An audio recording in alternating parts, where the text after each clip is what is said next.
from kind of a young age, I've always known I've wanted to have a creative job, but I didn't really know what form that would take. So whilst I was at college, I was starting to have dreams about, you know, my own studio of sorts, not knowing how that would come about. So after graduating, I actually went into the film industry and started working on costumes and textiles, but still with this dream in mind and saving up to do that. And then on one weekend in the late 90s, I was coming down Broadway Market for the Hidden Art Open Studios, and I discovered this street and lots of empty shops, you know, that had been opened up for the Open Studios event, and learned that they were looking for people to take on these shops. So then I sort of put together my dream of a studio and, maybe I could apply for one of these shops, which is what I did. Took a leap of faith and was successful with my application. But it was a real leap of faith because the shops down here got into a real bad state of disrepair, and they were full repairing leases at the time. So a lot of responsibility, you know, to, in a way, restore the building, the shop space. But there were grants available, and I negotiated with Hackney Council for 2 years rent-free because I became aware of how much work that was needed. But just sort of had this vision of thinking it would be great actually to have a studio in a shop space. That would be quite interesting because it would give me a window onto the world and a way of interacting, you know, with people rather than being closed away somewhere in a studio. And it's called Fabrications. How did you come up with that name? I guess it's a bit of a play on words of creating with fabrics and different component parts. Working in the material world, you know, which is, you know, fabricated. In the East, they might say it is an illusion. So it kind of worked for me as a name, and also as an umbrella, because I also had the idea that it wouldn't just be about me and my practice, that I could get other creative people and the community involved in the space as well. So you are teaching here too? That's right, yeah. So I run a regular programme of sewing classes, hand sewing and machine sewing, as well as zero waste and upcycling classes, and work with other makers as well who come in to teach their areas of speciality, so knitting and crochet and things like borrow mending, sashiko. So how long does that mean you've actually been here doing that then? 22 years now open, so yeah, there was 2 years prior to that, as I said, but yeah, 22 years open to the public. That's fabulous. And so you've kind of got a multi-layered practice, haven't you? You're teaching, you're doing, working for clients, I guess, and you've got resources for sale. Yeah. Yeah, so there's like 3 strands as I see it, you know, the shop side, the studio side, and then the educational element.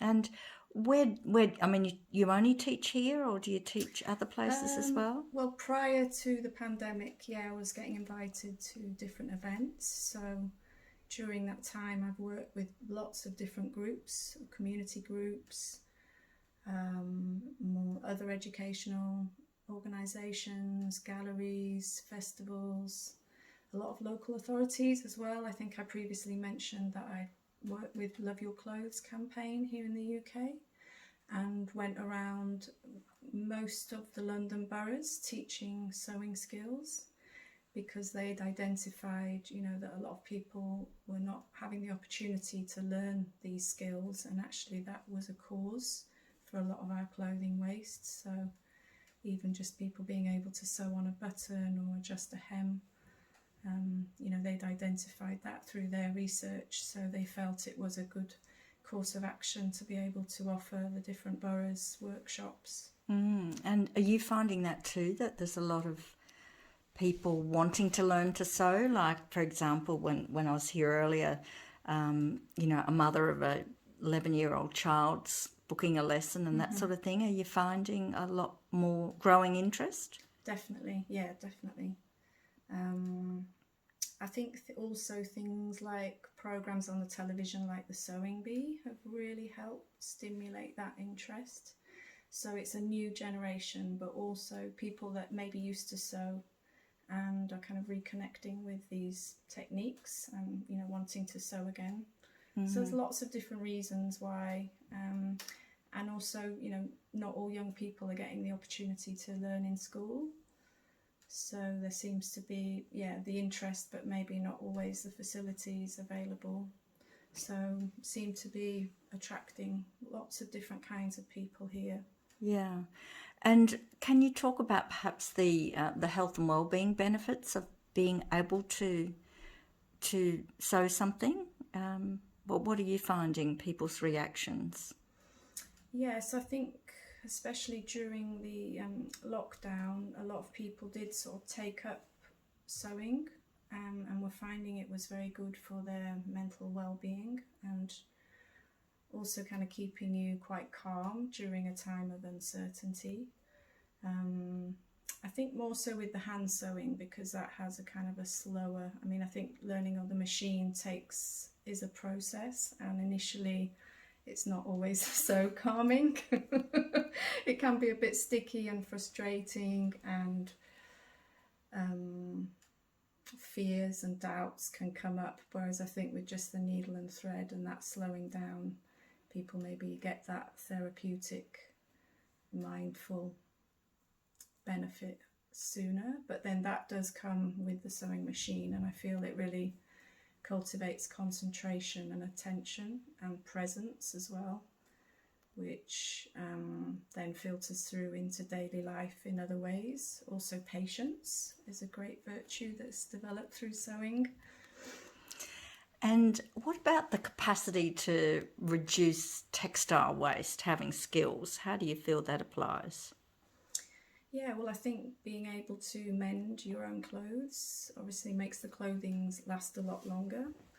It gives people a greater sense of pride in what they're feeling, more connected and emotionally attached to their garments, because they've either made it from scratch or they've upcycled or repaired it, and so there's this sense of pride. It's also like a kind of renewal feeling, you know, like it's something new again, even if it is an old garment that's, you know, been repaired or refreshed in some way.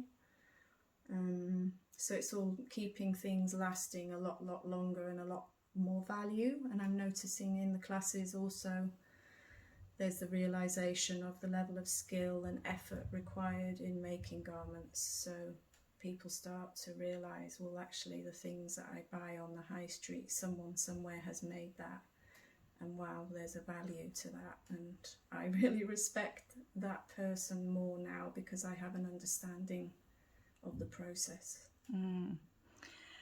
And what about personally your wardrobe? Can you tell us, for example, about what you're wearing there? And that's a style So it's very a creative. top made from a pair of trousers, and then it just has some ribbing along the bottom, so it's, you know, quite comfortable, quite practical.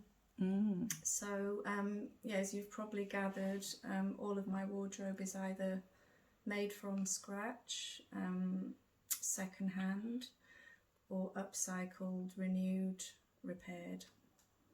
I guess you're wearing your agenda, aren't you? Well, yeah, you do need to walk the walk if you're talking the talk, really.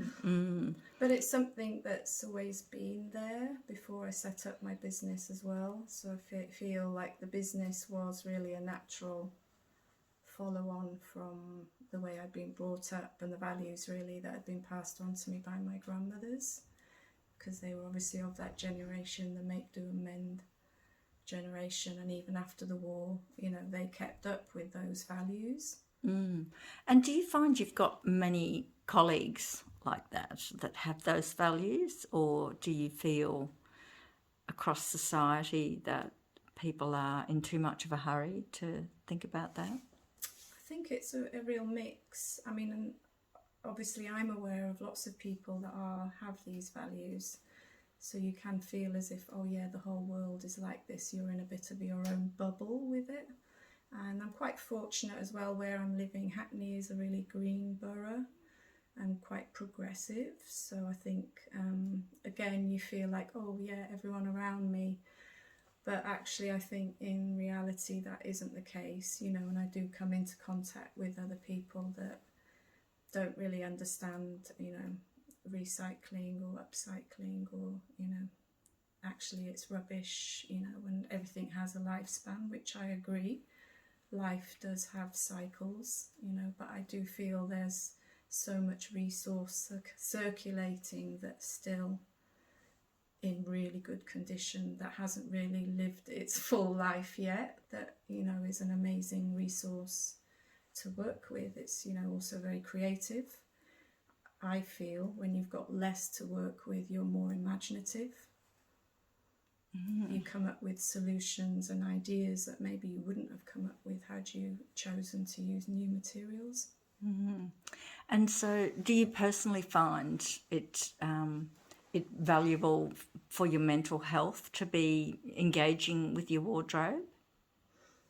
Definitely, yeah. I mean, the clothes that we wear do affect our psychology, you know, make us feel a certain way. It can prepare us for a certain role that we may be playing, you know. So if I'm teaching, I might wear a certain outfit, or if I was going into a meeting, you know, a more corporate setting, you know, I might wear something else, and that can kind of set your frame of mind.